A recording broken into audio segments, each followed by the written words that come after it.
आता है हमारा object drawing.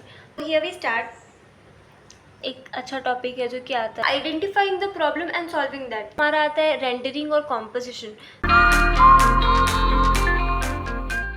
Hi everyone, welcome back to my channel.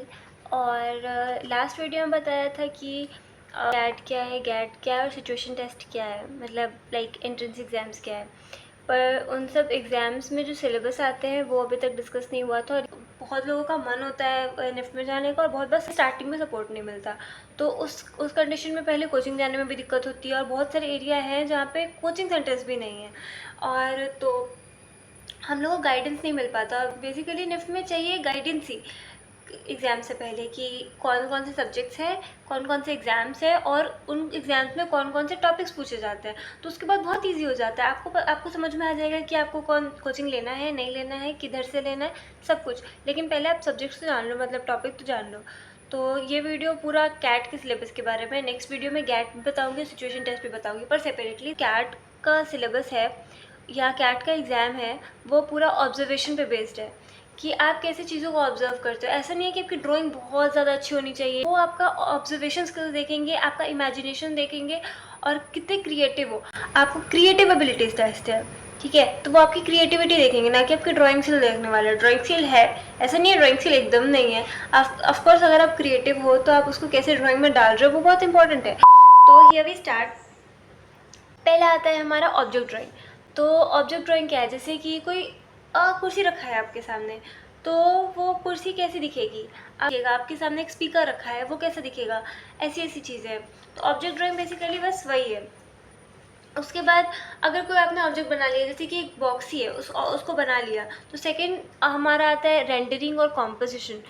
एक ऑब्जेक्ट यहाँ पे रखा है, एक पेन यहाँ रखा है और एक बुक और थोड़ी दूर पे रखा है। तो मेरा जो ये हाथ है और ये हाथ है दोनों सेम साइज़ का है, लेकिन ये वाला आपको बड़ा दिख रहा है और ये वाला छोटा दिख रहा है। क्यों? इसी को बोलते हैं कॉम्पोजिशन, क्योंकि डिस्टेंस पे भी मैटर करता है हमारा ड्राइंग।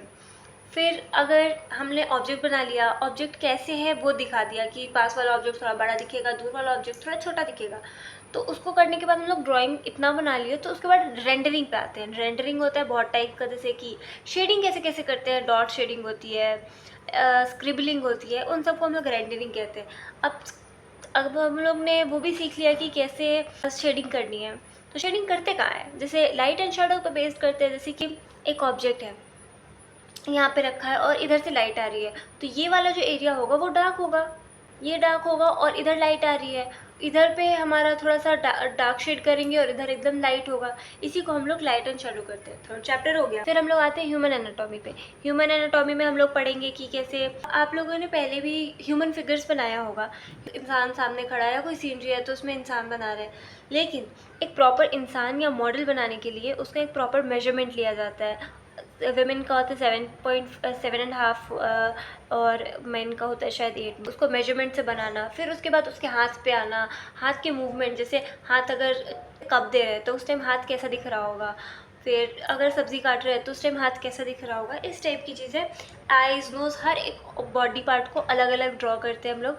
और लेकिन मेन पार्ट होता है कि पूरे ह्यूमन फिगर को कैसे दिखाते हैं और क्या क्या मेजरमेंट होता है, ठीक है। उसके बाद बेबी का क्या मेजरमेंट होता है। फिर ह्यूमन एनाटॉमी ऐसे 2 पार्ट में हम लोग जान लेंगे। तो फिर आता है हमारा पर्सपेक्टिव ड्राइंग। पर्सपेक्टिव ड्राइंग ऐसा है कि पर्सपेक्टिव ड्राइंग में मेनली हमारा 3 ही है, 1 पॉइंट पर्सपेक्टिव, 2 पॉइंट पर्सपेक्टिव और 3 पॉइंट पर्सपेक्टिव।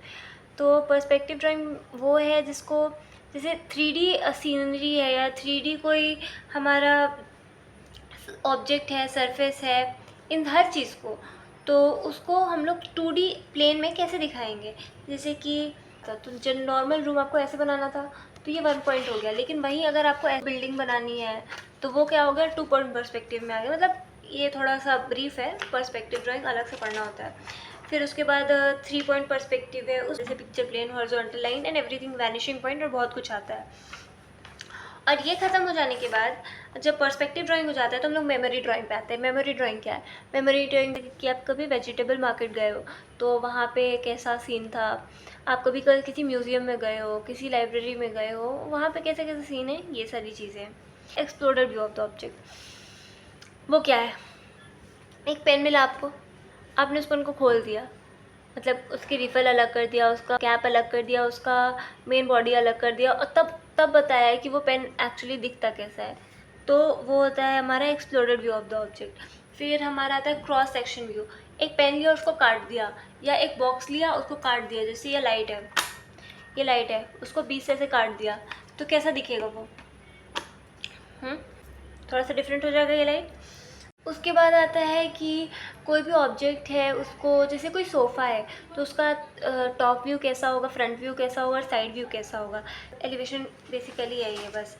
उसके बाद हमारा आता है कलर कॉन्सेप्ट आता है। कलर कॉन्सेप्ट में बहुत सारा, जैसे कलर व्हील है, ये सब है, वो सब आता है। कलर व्हील हर एक चैप्टर को बेस्ड हम लोग देखेंगे ब्रीफ में, पर अभी बस चैप्टर्स के नाम ले रहे हैं। फिर आता है हमारा कैरेक्टर डेवलपमेंट की आप जैसे कोई कॉमिक है, कॉमिक में हमेशा एक कैरेक्टर, जैसे मैगज़ीन है चंपक, तो उसमें क्या है कि एक कैरेक्टर है, तो वो कैरेक्टर डेवलपमेंट किसी आर्टिस्ट ने किया होगा। तो वैसे ही आपको आप कैरेक्टर डेवलप करना सीखोगे, उसके कैरेक्टरिस्टिक्स आपको दिए जाएंगे, तो फिर आप उसके हिसाब से कैरेक्टर डेवलपमेंट करोगे उसका, या आपको जैसा भी मन है। उसके बाद कैरेक्टर डेवलप करने के बाद आप लोग कॉमिक स्ट्रिप पे आते हो, कॉमिक लिखना, कॉमिक लिख दिया।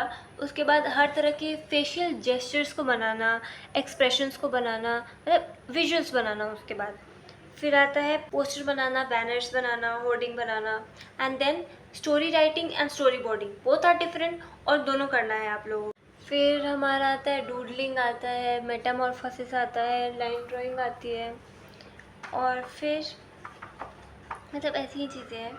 उसके बाद कन्वेंशनल यूजेस और नॉन कन्वेंशनल यूजेस हैं। जैसे क्लॉथ पेन है, क्लॉथ पेन को और किस तरह से यूज़ कर सकते हैं, तो वैसे कन्वेंशनल और नॉन अनकन्वेंशनल यूजेस। के बाद जैसे आप लोग चाय बनाते हो तो कैसे बनाना है, कपड़े सूख रहे हैं तो उसको 4 प्रोसेस में दिखाना है। फिर प्रिंसिपल्स ऑफ डिज़ाइन आते हैं, स्केल प्रपोर्शन आएगा, और हाँ फ्यूचरिस्टिक डिज़ाइन, जैसे कि ये बहुत एक अच्छा टॉपिक है जो कि आता है। जैसे कि टिफ़िन बॉक्स है, 2050 में टिफ़िन बॉक्स कैसा होगा, तो उसके हिसाब से, तब की यूजेस के हिसाब से, जैसे कि तब बच्चे शायद फ़ोन लेके जा रहे होंगे, कुछ गैजेट्स लेके जा रहे होंगे, तब उसके लिए, या कोई खाना अगर चाहे तो गरम रख सकते हैं, क्या इम्प्रोवाइज़ कर सकते हैं, तब की नीड्स के हिसाब से हम लोग करेंगे। उसके बाद तो बहुत सारे प्रॉब्लम्स आते हैं हमारे, जैसे कि अगर लंच बॉक्स का एग्जांपल लेते हैं कि खाना गर्म नहीं रह पाता और अच्छे से स्टोर नहीं हो पाता, सेपरेट नहीं हो पाता, बहुत बेसिक एग्जांपल है, पर स्टिल तो इस प्रॉब्लम को आप कैसे सॉल्व करोगे, या जो किड्स होते हैं उनको टिफ़िन खोलने में बहुत प्रॉब्लम होती है, तो उस प्रॉब्लम को आप कैसे सॉल्व करोगे। तो identifying the problem and solving that, ये एक पार्ट आता है हमारा सिलेबस में। फिर लोगो डिज़ाइन करना, मैस्कॉट डिज़ाइन करना। तो मैस्कॉट क्या होता है, जैसे अमूल बटर है तो उसके ऊपर एक लड़की बनी रहती है, that she is very cute, तो वो मैस्कॉट है। फिर पेप्सी का एक अपना लोगो है, हर हर ब्रांड का अपना अपना एक लोगो रहता है। आइडेंटिफाई करना है कि कौन सा लोगो है, किस कंपनी का लोगो है। फिर और कुछ भी नहीं है, दैट इज़ इट। मतलब graphical representations of work and pictograms, ये लास्ट चैप्टर आता है। तो इन सिंपल वर्ड्स ये सारे लिस्ट ऑफ चैप्टर्स हैं कि बस इतना ही है कैट के सिलेबस में, और इतना ही नहीं है, 30 चैप्टर्स है, जिसको करने के टाइम कुछ इंपॉर्टेंट चैप्टर्स हैं जिस पे ज़्यादा ध्यान देना है। तो ये उतना भी बड़ा डील नहीं है, आप अभी भी आराम से कर सकते हो, क्योंकि ड्राइंग है और कुछ कुछ टॉपिक्स है जो 1 दिन 2 दिन में आप सीख के ख़त्म कर सकते हो। कुछ कुछ ऐसे भी टॉपिक्स आएंगे जिसको 1 दिन में आप 2-2 टॉपिक ऐसे ख़त्म कर दोगे, लेकिन कुछ ऐसे भी टॉपिक्स है जैसे पर्सपेक्टिव ड्राइंग, आपको वन पॉइंट पर्सपेक्टिव बहुत दिन तक प्रैक्टिस करना होगा, फ्यूचरिस्टिक डिज़ाइन में बहुत दिन दिमाग लगाना होगा, तब आप भी नए नए आइडियाज़ के साथ आने लगोगे। लाइक इट इज़ लाइक कि आप जितना प्रैक्टिस करोगे उतना ही अच्छा हो। स्टार्टिंग में तो सोचना ही नहीं है जैसे कि नहीं हो रहा है, पर्सपेक्टिव ड्राइंग नहीं बन रहा है या कुछ भी, क्योंकि किसी से नहीं बनता स्टार्टिंग में। और अगर किसी और का अगर आपसे अच्छा बन रहा है तो